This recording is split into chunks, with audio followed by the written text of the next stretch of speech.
Hi all, ഇന്ന് നമ്മൾ discuss ചെയ്യാൻ പോകുന്നത് Agile മോഡലാണ്. നമുക്ക് നോക്കാം എന്താണ് Agile model. It's A combination of incremental and iterative process model. ഈ Agile മോഡൽ എന്ന് പറയുന്നത് ഇൻക്രിമെൻ്റൽ മോഡലിൻ്റെയും ഐട്രേറ്റീവ് മോഡലിൻ്റെയും ഒരു കോമ്പിനേഷനാണ്. The model focus on the user satisfaction which can be achieved with quick delivery of the working software product. ഈ Agile model focus ചെയ്യുന്നത് user satisfaction തന്നെയാണ് മെയിനായിട്ടും. മാത്രമല്ല ഇതൊരു ക്വിക്ക് ഡെലിവറി, നമ്മളുടെ പ്രൊഡക്റ്റിൻ്റെ ഒരു ക്വിക്ക് ഡെലിവറി അത്രയും പെട്ടെന്ന് എന്ത് ചെയ്യുന്നുണ്ട്, കസ്റ്റമർക്ക് കൊടുക്കുന്നുണ്ട്. പിന്നെ അവരെന്തെങ്കിലും മോഡിഫിക്കേഷൻ പറയുമ്പോൾ പിന്നെയും ക്വിക്ക് ഡെലിവറി ആയിട്ട്, അതായത് പെട്ടെന്ന് പ്രോസസ്സിങ് കംപ്ലീറ്റ് ചെയ്ത് കൊടുക്കും. പക്ഷേ എന്താ വെച്ചാൽ അപ്പോഴും എന്തെങ്കിലും അപ്ഡേറ്റ് ചെയ്യാനൊരു പക്ഷേ ഉണ്ടാവും. അപ്പോൾ പിന്നെ അടുത്ത ചേഞ്ചിൽ, അതായത് അങ്ങനെ കണ്ടിന്യൂസ് ആയിട്ട് ആ ഒരു ഡെവലപ്മെൻറ്റ് ഇങ്ങനെ നടന്നുകൊണ്ടിരിക്കും. Agile model breaks the product into individual iterations. Agile model എന്ത് ചെയ്യും, നമ്മുടെ പ്രൊഡക്റ്റിനെ കുറച്ച് ഇൻഡിവിജ്വൽ ഐട്രേഷൻസ് ആക്കിയിട്ട് ബ്രേക്ക് ചെയ്തിട്ടാണ് അവർ ഡെവലപ്മെൻറ്റ് നടത്തുന്നത്. ഇവിടെ ഫിഗർ ഉണ്ട്, കാണിച്ചത് അപ്പോൾ മനസ്സിലാവും. Every iteration includes cross functional teams working different areas, planning, requirement analysis, design, coding, unit testing and acceptance testing. അതായത് നമ്മൾ പറഞ്ഞു, നമ്മൾ പ്രൊഡക്റ്റിനെ ഒരുപാട് ഐട്രേഷൻ ആക്കിയിട്ടാണ് ഇത് ഡിവൈഡ് ചെയ്യുന്നത്. ഓരോ ഐട്രേഷനകത്തും എല്ലാ ഫേസസ് ഇൻക്ലൂഡ് ആയിരിക്കും. അതായത് പ്ലാനിങ് ഉണ്ടായിരിക്കും, റിക്വയർമെൻറ്റ് ഉണ്ടായിരിക്കും, അനാലിസിസ് ഉണ്ടായിരിക്കും, design, coding, testing, acceptance testing ഒക്കെ ഓരോ ഐട്രേഷനകത്തും നടത്തും. അതാണ് ഞാൻ പറഞ്ഞത്, ക്വിക്ക് ഡെലിവറി അവർ പ്രൊവൈഡ് ചെയ്യും. പക്ഷേ ഇപ്പോൾ 2 വീക്സിനകത്തിന് അവർ പ്രൊഡക്റ്റ് ഡെലിവർ ചെയ്ത് കൊടുക്കും. പക്ഷേ എന്തെങ്കിലും മാറ്റം വരുത്താൻ ഒരു പക്ഷേ ഉണ്ടാവും. പിന്നെ അടുത്ത 2 വീക്കിനകത്ത് നെക്സ്റ്റ് പ്രൊഡക്റ്റ് കൊടുക്കും. അങ്ങനെയാണ് ചെയ്യുന്നത്. At the end of an iteration working product shows to the users. End of the ഐട്രേഷനിൽ എന്തായിരിക്കും, വർക്കിംഗ് പ്രൊഡക്ട്സ് യൂസേഴ്സിന് അവർക്ക് ഫ്രീ ആക്കി ഇട്ട് കൊടുക്കും. അതായത് ഡിപ്ലോയ് ചെയ്ത് കൊടുക്കും. കാരണം ഐട്രേഷനൊക്കെ കഴിഞ്ഞു, യൂസർ സാറ്റിസ്ഫൈഡ് ആയി എന്ന് കഴിഞ്ഞാൽ പ്രൊഡക്ഷൻ കംപ്ലീറ്റഡ് ആയി. ഇതാണ് അതിൻ്റെ ഒരു ഗ്രാഫിക്കൽ റെപ്രസെൻറ്റേഷൻ. ഫസ്റ്റ് ഐട്രേഷനിൽ എന്താണ്, പ്ലാനിങ് ഉണ്ട്, അനാലിസിസ് ഉണ്ട്, ഡിസൈൻ ഉണ്ട്, കോഡിങ്ങും ടെസ്റ്റിംഗ് ഉണ്ട്. നമ്മൾ അതിനകത്ത് ഒരു സോഫ്റ്റ്വെയർ ഡെവലപ്മെൻറ്റിന് വേണ്ട എല്ലാ കൺസെപ്റ്റുകളും ഫേസുകളും അതിനകത്ത് കവർ ചെയ്ത് പോകുന്നുണ്ട്. അങ്ങനെ ഒരു ഫൈനൽ പ്രൊഡക്റ്റ് 2 വീക്കിനുള്ളിൽ, മാക്സിമം പോയ 2 മന്ത്സ് അതിനുള്ളിൽ കസ്റ്റമർ കൊടുക്കും. അപ്പോൾ അവരെന്തെങ്കിലും മോഡിഫിക്കേഷൻ പറയും. അപ്പോൾ ഐട്രേഷൻ 2 നടക്കും, പിന്നെയും കൊടുക്കും, പിന്നെ ഐട്രേഷൻ 3 അങ്ങനെ എത്തവരെ വേണോ ഫൈനൽ പ്രൊഡക്റ്റ് സാറ്റിസ്ഫൈഡ് ആകുന്നവരെ ഈ കാര്യം ഇങ്ങനെ കണ്ടിന്യൂ ചെയ്തുകൊണ്ടിരിക്കും. With every increment, features are incremented and the final increment hold all the features needed by the customers.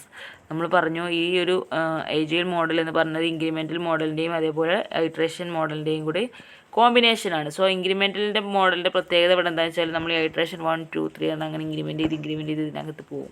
അപ്പോൾ ഓരോ ഇൻക്രിമെൻറ്റിൽ എത്തുമ്പോഴും നമ്മൾ പറഞ്ഞ പോലെ തന്നെ എന്താണ്, കസ്റ്റമേഴ്സിന് എന്തെങ്കിലും റിക്വയർമെൻറ്റ്സ് ഇനിയും പെൻഡിങ്ങിലുണ്ടാവും, അത് ആഡ് ചെയ്ത് കൊടുക്കും, നെക്സ്റ്റ് ഫീച്ചർ ആഡ് ചെയ്ത് കൊടുക്കും. അങ്ങനെ ആഡ് ചെയ്ത് ലാസ്റ്റ് പ്രൊഡക്റ്റ് ആകുമ്പോഴേക്ക് കസ്റ്റമർ റിക്വയർഡ് ആയിട്ടുള്ള ഓൾമോസ്റ്റ് എല്ലാ ഫീച്ചേഴ്സും, ഓൾമോസ്റ്റ് നല്ല അത്രയും സാറ്റിസ്ഫൈഡ് ആയ രീതിയിൽ തന്നെ നമുക്ക് എന്ത് ചെയ്യാൻ പറ്റും, നമ്മുടെ സോഫ്റ്റ്വെയറിനെ ഡെവലപ്മെൻറ്റ് ചെയ്ത് കൊണ്ടുവരാൻ പറ്റും. ഫൈനൽ ഇൻക്രിമെൻറ്റിൽ എത്തുമ്പോഴേക്ക് എല്ലാ ഫീച്ചേഴ്സും അതിനകത്ത് ആഡഡ് ആയിരിക്കും.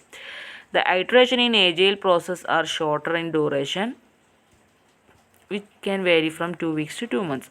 നമ്മളിപ്പോൾ ഈ നേരത്തെ ഫിഗറിൽ കണ്ട പോലെ ഐട്രേഷന് ജസ്റ്റ് 2 വീക്സ് ടു 2 മന്ത്സ് വരെ മാത്രമേ ടൈം ആവശ്യമുള്ളൂ അതിൻ്റെ ഐട്രേഷൻ കംപ്ലീറ്റ് ചെയ്യാൻ വേണ്ടിയിട്ട്. പിന്നെ അവരെന്തെങ്കിലും റിക്വയർമെൻറ്റ്സ് അഡീഷൻ പറയുകയാണെങ്കിൽ അത് ആഡ് ചെയ്ത് ഇങ്ങനെ പോകുമെന്ന് മാത്രം. ഇനി എന്തൊക്കെയാണ് നമ്മുടെ Agile മോഡലിൻ്റെ അഡ്വാൻറ്റേജസ് എന്ന് നോക്കാം. Customers R satisfied because of quick and continuous delivery of useful software. ഇത്രയും യൂസ്ഫുൾ ആയിട്ടുള്ള സോഫ്റ്റ്വെയറിൻ്റെ ക്വിക്ക് ആൻഡ് കണ്ടിന്യൂസ് ഡെലിവറി കാരണം കസ്റ്റമേഴ്സ് എപ്പോഴും സാറ്റിസ്ഫൈഡ് ആയിരിക്കും. കാരണം പെട്ടെന്ന് അവർക്ക് പ്രൊഡക്റ്റ് കിട്ടും. പിന്നെ അവർക്ക് അങ്ങനെയല്ല എന്നൊക്കെ തോന്നുമ്പോഴേക്കും അവർ വീണ്ടും എന്ത് ചെയ്യാൻ പറ്റും, അത് പ്രൊഡക്റ്റ് അത്രയും അപ്ഡേറ്റ് ചെയ്ത് കൊടുക്കും. അങ്ങനെ ഫുള്ളി സാറ്റിസ്ഫൈഡ് ആയ രീതിയിൽ കസ്റ്റമേഴ്സിനെ ആക്കും. Regular delivery of working software, അതേപോലെ തന്നെ 2 വീക്സിൽ ഇങ്ങനെ പ്രൊഡക്റ്റ് കിട്ടുന്നതുകൊണ്ട് റെഗുലർ ഡെലിവറിയും അതിനകത്ത് നടക്കുന്നുണ്ട്. പിന്നെ face to face interaction between the customers, developers and testers and it is best form of communication. അതേപോലെ ഇതിനകത്ത് നമ്മളുടെ കസ്റ്റമേഴ്സും ഡെവലപ്പേഴ്സും ടെസ്റ്റേഴ്സും ഒക്കെ തമ്മിലൊരു ഫേസ് ടു ഫേസ് കമ്മ്യൂണിക്കേഷനും നമ്മളുടെ ഈ ഒരു Agile മോഡൽ നടക്കുന്നുണ്ട്. സോ അതുകൊണ്ട് തന്നെ അതൊരു ബെസ്റ്റ് ഫോം ഓഫ് കമ്മ്യൂണിക്കേഷനാണ്. Even the late changes in the requirement can be incorporated in the software. അതേപോലെ തന്നെ നമുക്കിനിപ്പോൾ ലാസ്റ്റ് ഇൻക്രിമെൻറ്റിൽ എത്തിയപ്പോഴാണ് നമുക്ക് എന്തോ ഒരു റിക്വയർമെൻറ്റിൽ ചേഞ്ച് വേണമെന്ന് തോന്നിയത്. അപ്പോൾ പോലും നമ്മൾ റിക്വസ്റ്റ് ചെയ്ത് കഴിഞ്ഞാൽ അവർ അപ്ഡേറ്റ് ചെയ്തിട്ട് തരും. അതും ഇതിൻ്റെ ഒരു അഡ്വാൻറ്റേജാണ്. പക്ഷെ പലപ്പോഴും അതൊരു മിസ്യൂസ് അവസ്ഥയിലേക്ക് വരും. കാരണം കസ്റ്റമർക്ക് ഇങ്ങനെ അതിട്ട് പിന്നെയും ഓരോ റിക്വയർമെൻറ്റ്സ് പറഞ്ഞാൽ അങ്ങനെ അതൊരു വേറെ രീതിയിലും റോങ് ഡയറക്ഷനിലും പോകാം. പക്ഷേ ഇതൊരു അഡ്വാൻറ്റേജ് തന്നെയാണ്. ഈ ഡിസഡ്വാൻറ്റേജസ് എന്താണ്? It is totally depend on the customer interaction. If the customer is not clear with their requirement, the development team can go in the wrong direction.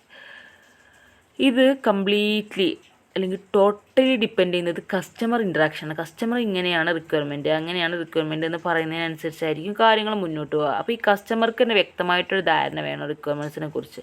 അവർക്ക് റിക്വയർമെൻറ്റ്സിനെ കുറിച്ചൊരു ക്ലാരിറ്റി ഇല്ലെങ്കിൽ അത് പലപ്പോഴും ഈ ഡെവലപ്മെൻറ്റ് ടീമിനെ റോങ് ഡയറക്ഷനിലേക്ക് കൊണ്ടുപോകും. അതൊരു ഫെയിലിയറായിട്ട് മാറാനുള്ള അവസ്ഥ വരും. അപ്പോൾ കസ്റ്റമേഴ്സിൻ്റെ അടുത്ത് അത്രയും പെർഫെക്റ്റ് ആയിട്ട് അവർക്ക് പറയാൻ കഴിയണം ഇന്നാണ് റിക്വയർമെൻറ്റ്. ഇനി കസ്റ്റമർക്ക് അത്രയും പറയാൻ കഴിയുന്നുള്ളൂ, അല്ലെങ്കിൽ നമ്മൾ ഫേസ് ടു ഫേസ് കമ്മ്യൂണിക്കേഷനൊക്കെ ഇതിനകത്ത് നടക്കുന്നതാണ്. സോ എന്ത് ചെയ്യണം, ഈ ഡെവലപ്പേഴ്സിനൊക്കെ ഇവരിൽ നിന്ന് അത് എടുക്കാൻ കഴിയണം. അതായത് ഇങ്ങനെ വേണോ അങ്ങനെ വേണോ എന്ന് ചോദിച്ചിട്ട് അത് ആക്സ് ചെയ്യാൻ കഴിയണം. അല്ലെങ്കിൽ ഇതൊരു റോങ് ഡയറക്ഷനായി പോകും, അതോടെ ഫ്ലോപ്പായി പോകും. Documentation is less, so the transfer of technology to the new team members is challenging.